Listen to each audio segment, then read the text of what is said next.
First and foremost, the feeling I had inside was an overwhelmingness. Didn't sleep for 3 days. Didn't know what the right questions to ask. Just very nervous.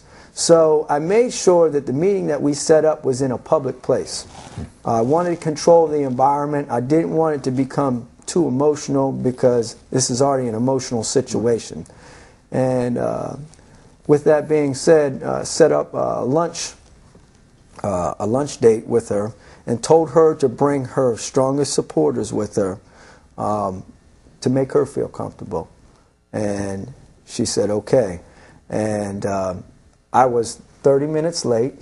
And it was kind of strategically. Yeah, it's strategically done because the thing is, I want her to get comfortable with her surroundings. She drove down here from Pennsylvania, and she met me in Crofton, Maryland at the Jaspers, and walked through the front door, and she just started shaking. She couldn't believe it. And when I looked at her, I said, wow, I look like my mother. You knew it was your mother? I knew it was my mother as soon as I stepped through the front door. It's astonishing. Yeah. Did you hug? What did you do? I hugged her. What was that? But I also brought her a dozen roses. Oh, that's wonderful. Now, I want to tell you this, though. God has a mysterious way of putting things back into perspective. But you have to be willing and able and ready to embrace what is about to come before you. Now, I met her on my mother's birthday. And that's my adopted mother's birthday. And my mother, I went to visit my mother that day and said, happy birthday, I love you. I was a little emotional. Now, she didn't know that I found her. Well, she did know.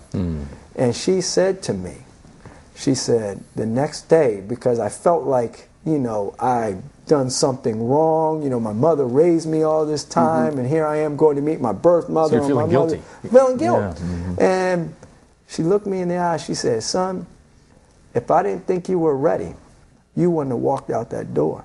I knew where you were going. I knew you weren't just going to lunch with your brothers. I knew you were going to meet your birth mother.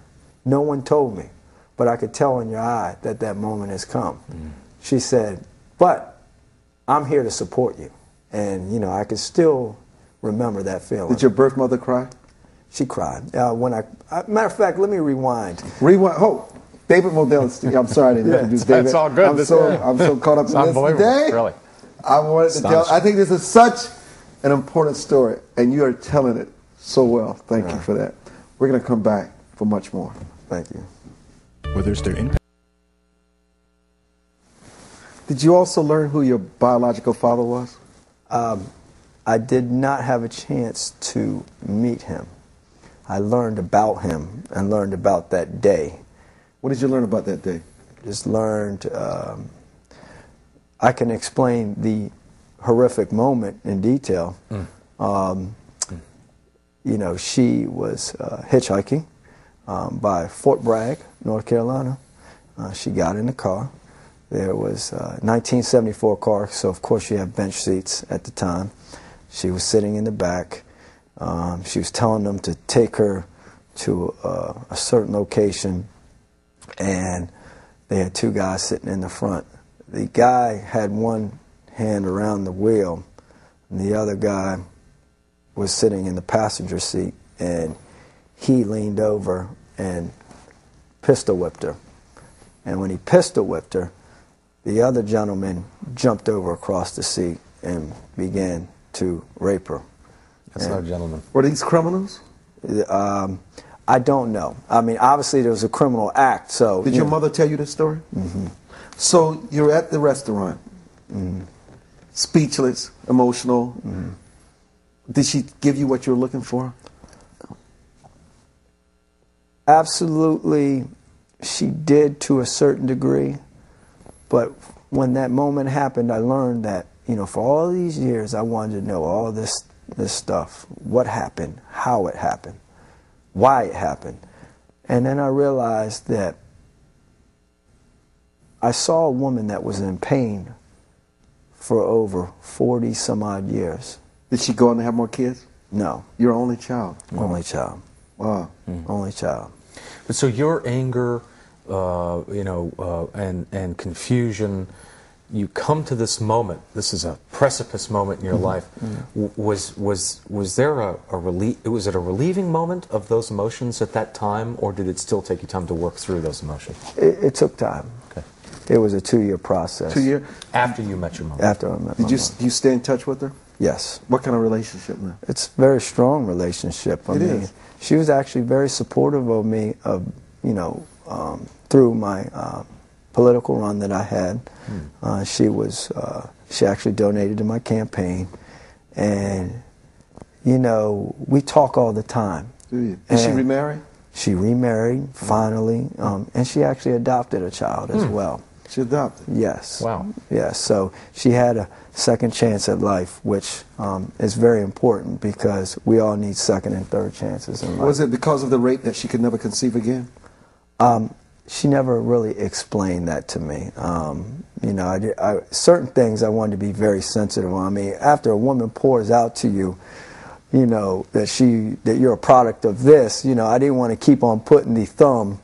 So what happened to the father, your biological father? She never. Well, let me put it to you like this. After that time, she never found him. Okay. She tried to press charges. Does she remember what he looks like? She said she remembered what he looked like, and she remembered the name Rico. That was the name that she heard that was called. But then she got involved with another young gentleman during the time, and had a relationship with him. But that was a very abusive relationship as well, because she was 15, he was 20-something, and he was coming home from the Vietnam War. Because look where she was at. She was around the Fort Bragg. She was looking for someone to take care of her at the time. And then he was very abusive. He gave her money for an abortion. And she actually was going to go through with it, and she didn't. And never told him. And she told me to remember the day that she was up on the table and she was going to give him an abortion, and she said she kept on having strong stomach pains, and the doctor took a long time for the doctor to come see her. And she said she just ran out the abortion clinic. What happened to the child? I was the child. He's right here. You were the child. Oh, God. Yeah, Here he is. There he is. Voila. I'm sorry. There I am. The man, the myth. I'm lost. But, yeah. I'm lost. You know That's what? all right. Let me take a quick break here, because I thought it was something else that was happening. No, we got to get you back in the order here. You were taking me. I thought you were taking me on another journey. But- You might make Armstrong cry. That'd be pretty impressive. But what? But the thing I'm trying to state was she was in another abusive relationship, and while she was pregnant with me, she didn't tell the gentleman that gave her the money to actually go through with this, so she hid it from him.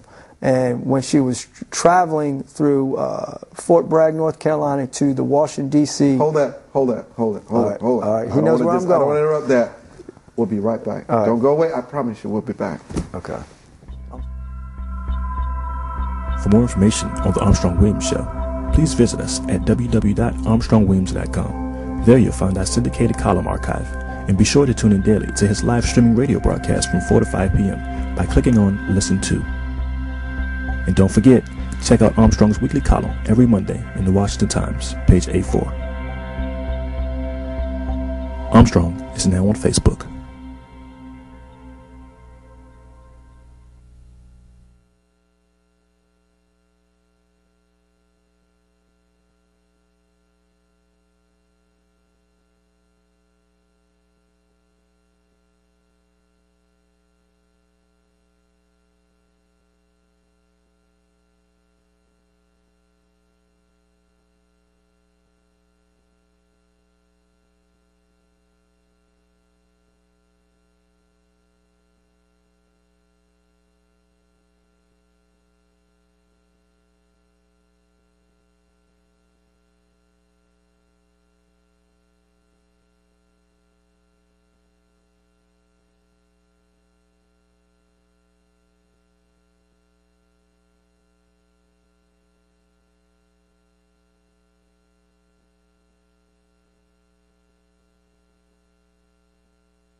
Finish the story.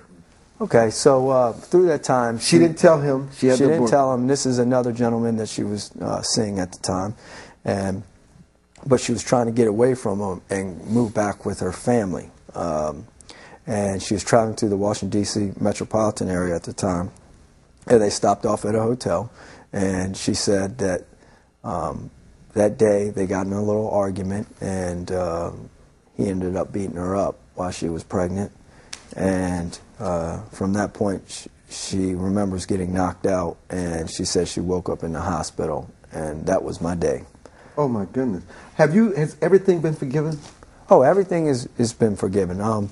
See, the thing is, forgiveness liberates the soul to your own freedom in life, and everyone has a story. Everyone in this world has something special to offer. You know what? I got to tell you this. We really appreciate your coming on today, being so open and so vulnerable, right, to tell this story. Because you know, no matter how many times you tell it, right, you still feel that right sense of your history. Mm-hmm. Thank you, David. Thank you for your little participation today. Thank you so much. And we wish you well, man. We really wish you well. Bless Take you. care, everybody. Take care. God bless. Yeah. Thank you. Yeah. All right. I'm telling you, we went for an hour that day. Yeah, we went for an hour. Yeah, so did. What?